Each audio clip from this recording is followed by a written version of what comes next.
Hello दोस्तों, स्वागत है आपका जाने दुनिया 10 मिनट में।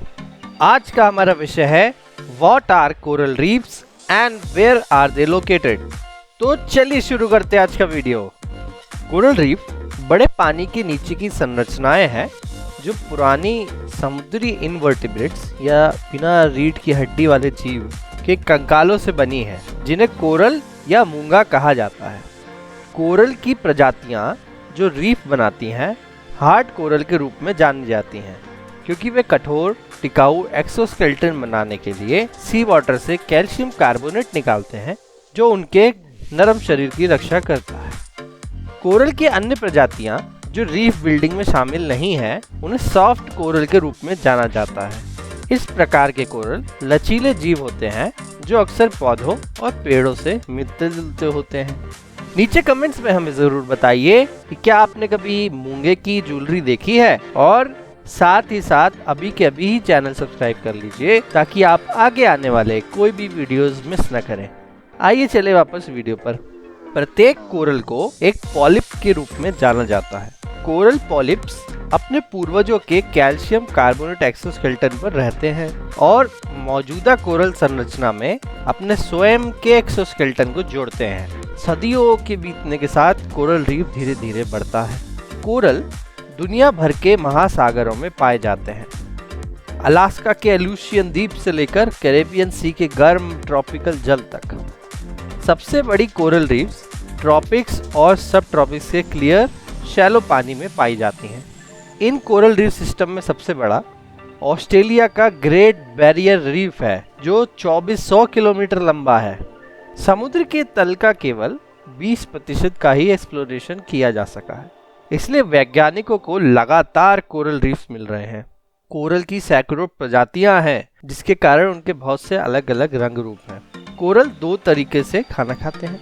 कुछ प्रजातियां अपने शरीर के बाहरी किनारों पर चुभने वाले टेंटाकल्स का उपयोग करके मछली और प्लैंकटन्स जैसे छोटे समुद्री लाइफ को पकड़ती है। अधिकांश कोरल हालांकि फोटोसिंथेसिस के माध्यम से ऊर्जा बनाते हैं। कोरल रीफ्स की दुनिया कैसी है? आज पाए जाने वाले अधिकांश कोरल रीफ्स 5 से 10,000 वर्ष पुराने हैं। वे सबसे अधिक गर्म, साफ, शैलो पानी में पाए जाते हैं, जहां उस एल्गी को पोषण देने के लिए बहुत अधिक धूप होती है, जिसके द्वारा कोरल अपना भोजन बनाते हैं। कोरल रीफ्स समुद्र तल के 1% से कम को कवर करते हैं, पर वे पृथ्वी पर सबसे अधिक प्रोडक्टिव और डाइवर्स इकोसिस्टम्स में से एक है। सभी ज्ञात समुद्री प्रजातियों का लगभग 25% भोजन, आश्रय और रिप्रोडक्शन कोरल रीफ्स पर निर्भर है। उदाहरण के लिए कोरल रीफ्स मछलियों की 4000 से अधिक प्रजातियों और हजारों अन्य पौधों और जानवरों के लिए प्राथमिक निवास स्थान है। कोरल रीफ को आमतौर पर 4 श्रेणियों में बांटा गया है: freezing reef, barrier reef, patch reef और एटॉल। क्या कोरल रीफ खतरे में है? कोरल रीफ महत्वपूर्ण समुद्री आवास है, जिस पर कई समुद्री प्रजातियां निर्भर हैं। दुनिया भर में लोगों को भोजन, मछली पालन और पर्यटन के लिए आर्थिक लाभ के रूप में अनुमानित रूप से $30 बिलियन सालाना कोरल रीफ प्रदान करते हैं। लेकिन कोरल रीफ पर खतरा मंडरा रहा है। फॉसिल फ्यूल्स के जलने से वायुमंडल में जारी कार्बन डाइऑक्साइड की भारी मात्रा को समुद्र अब्जॉर्ब करते हैं, जो समुद्र की एसिडिटी बढ़ाता है।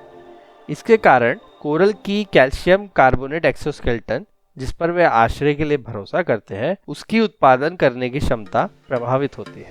जल प्रदूषण भी कोरल रीफ पर कहर ढा रहा है। पेस्टिसाइड्स और फर्टिलाइजर्स, तेल और गैसोलीन, सीवेज के डिस्चार्ज से कोरल को पनपने में मुश्किल होती है, और इसलिए पौधों, कोरल और अन्य जानवरों के बीच मौजूद जटिल रिलेशनशिप को नुकसान होता है।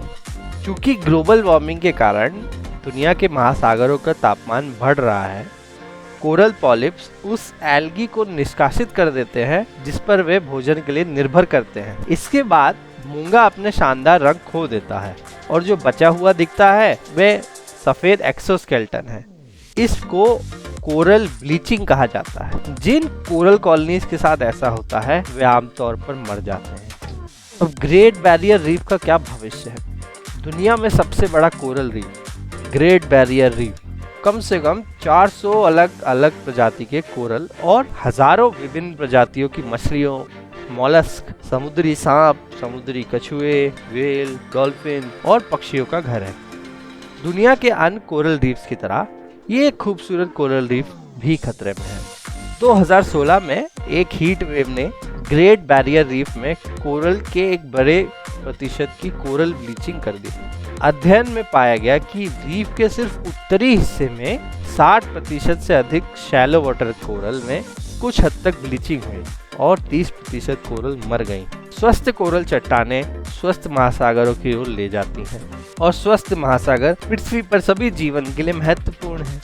विनाश का सामना न केवल ग्रेट बैरियर रीफ बल्कि दुनिया भर में हर कोरल चट्टान कर रही है, जिससे समुद्री जीवों की हजारों प्रजातियों का खात्मा हो सकता है।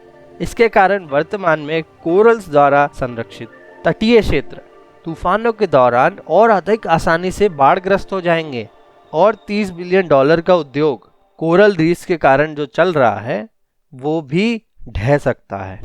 ऑस्ट्रेलियाई सरकार ने ग्रेट बैरियर रीफ को बनाए रखने के लिए लॉन्ग टर्म योजना बनाई है।